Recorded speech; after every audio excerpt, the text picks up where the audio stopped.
Tungabhadra dam నివేదిక సిద్ధమైంది. CWC మాజీ చైర్మన్ ఏకే బజాజ్ నేతృత్వంలోని ఏర్పాటైన కమిటీ తుంగభద్ర డ్యాం గేట్లన్నీ మార్చాల్సిందేనని తుంగభద్ర బోర్డుకు స్పష్టం చేసినట్టు సమాచారం. మరమ్మతులతో కాలయాపన చేయడం వల్లే ఆగస్టు 10న 19వ గేటు కొట్టుకుపోయిందని కమిటీ తెలిపింది. ఇప్పటికే డ్యాం గేట్లన్నీ తుప్పుపట్టి వరద ఒత్తిడికి బలహీనంగా మారాయన్నారు. 33 గేట్ల స్థానంలో అత్యాధునిక డిజైన్తో కొత్తవి ఏర్పాటు చేయాలని సూచించింది ఏకే బజాజ్ నేతృత్వంలోని కమిటీ.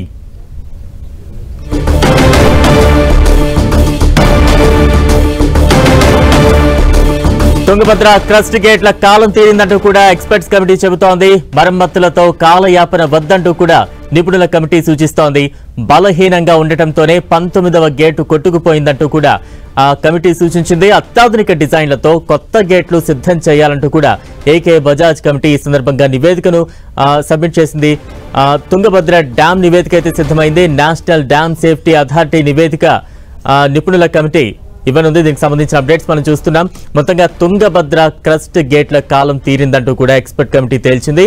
తుంగభద్ర డ్యాం పై నిపుణుల కమిటీ హెచ్చరికలైతే జారీ చేస్తూ ఉంది.